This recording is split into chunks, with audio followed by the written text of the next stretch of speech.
plans of Albert Pike and the architects of the New World Order.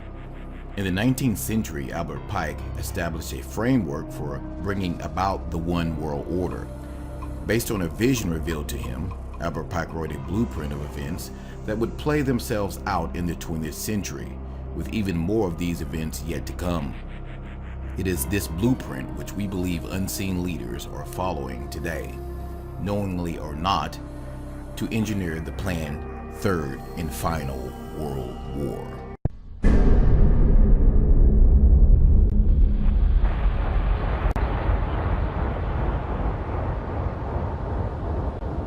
And when he had opened the second seal, I heard the second beast say, "Come and see." And there went out another horse that was red, and power was given to him that sat thereon to take peace from the earth, and that they should kill one another. And there was given unto him a great sword. Now, Albert Pike wrote a letter to Mancini, and that was dated August 15, 1871, in which he propagated that there should be a world order, a one order where all nations are under the control of one central organization. And in order to achieve this, they planned, and there are numerous quotes for this, so I've put a number on the screen because some will say, I don't trust this, I don't trust that, I don't trust the other. Here are references down there, there are references up there, there will be references in other slides, so it comes from different sources.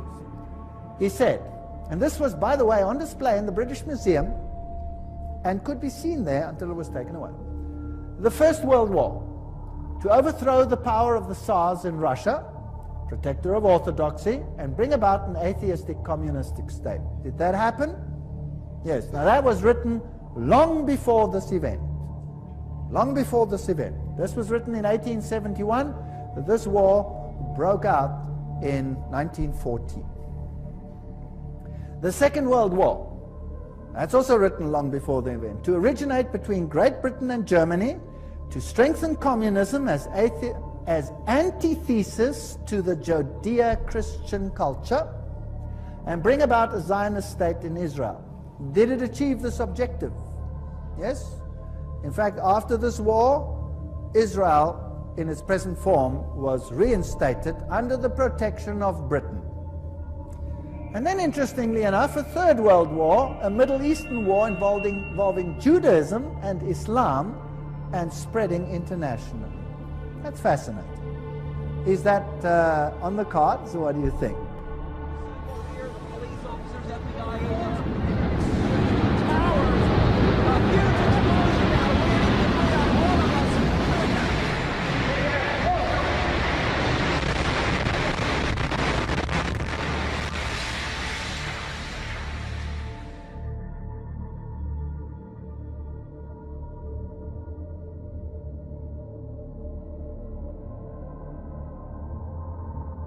Look at his clothes. He's not Iraqi. Ra'ed points out, it's not his real name, speaking to us on condition we conceal his identity. Ra'ed's wife and children are still in Mosul and could be slaughtered. Ra'ed, wanted by ISIS, just escaped with this video he shot on his phone. He believes the man he filmed is Afghan. So he's saying we're going to go from Mosul to Baghdad to Jerusalem.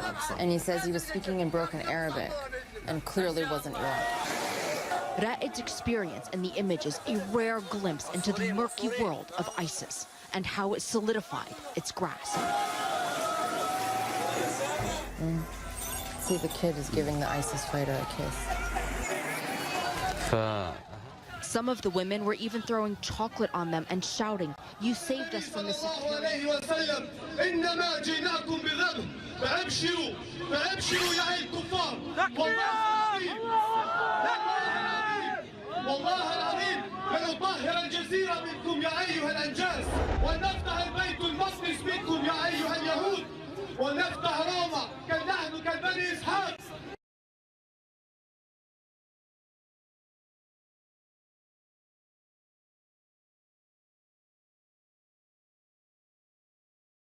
And ye shall hear of wars, and rumours of wars. See that ye be not troubled, for all these things must come to pass, but the end is not yet.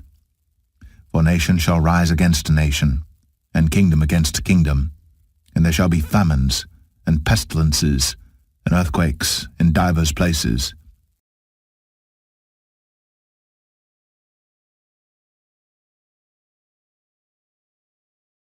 Breaking news this hour, the Russian Defense Ministry has confirmed that Russian fighter planes have conducted their first airstrikes against ISIL positions in Syria. And that's after the Russian president was given the go-ahead by Russian lawmakers.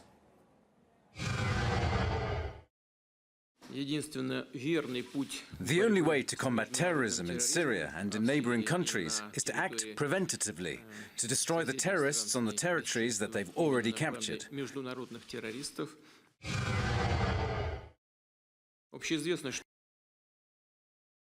Soviet countries are already fighting alongside Islamic State. If they succeed in Syria, they'll inevitably return to their home countries, including Russia.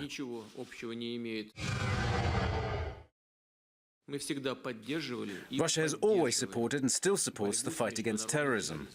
But we are sure that this fight should be conducted according to international law.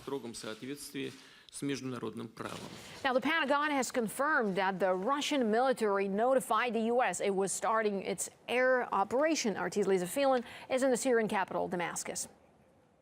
This is huge news. The first Russian Air Force strikes against Islamic State targets in Syria confirms. The Russian Defense Ministry says that they've carried out airstrikes against Islamic State's communication centers, arms, vehicle, and fuel depots. Now, of course, this comes after a request by the Syrian government, whose army has been fighting for almost 5 years against anti-government militants, including the Islamic State. They're extremely stretched across many different fronts. Now, the Russian Defense Ministry stresses that there's no ground troops involved in this operation, that it is limited to airstrikes. All of this comes as these anti-government militants, including the Islamic State, continue to wage a fierce battle against the Syrian government. In fact, just under an hour ago, I saw 2 mortars land very close to my hotel in the heart of Damascus, illustrating how the Syrian army is fighting across many different fronts. Now, these mortar attacks on Damascus are a daily occurrence, and the Syrian army is having to grapple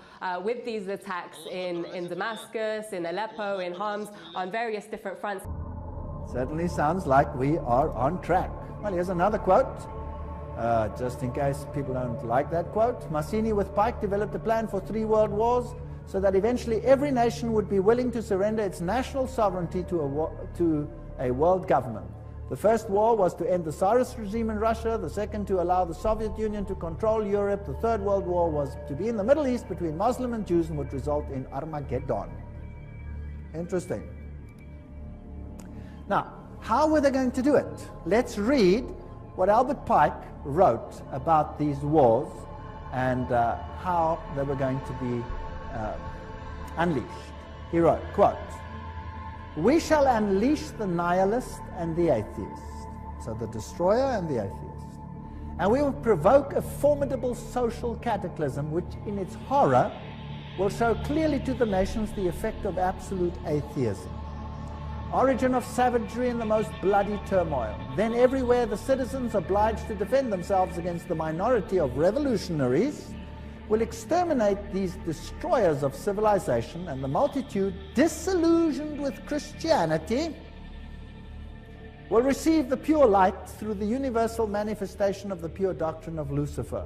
The destruction of Christianity and atheism, both conquered and exterminated at the same time." Wow, what a clever plan. So you rub the 2 systems which you create up against the other. You create atheism as an antithesis to the Judeo-Christian culture. You have these 2 clash until they rub each other up, and then out of that you will get a new world order where you have a new religion which is far more esoteric and actually honors Satan. Isn't that a rather clever plan? Well, it's very successful. That is why Ordo ab Cao is the verse, if you like, that Freemasonry uses. This is one of their documents, remember, that I photographed in a Masonic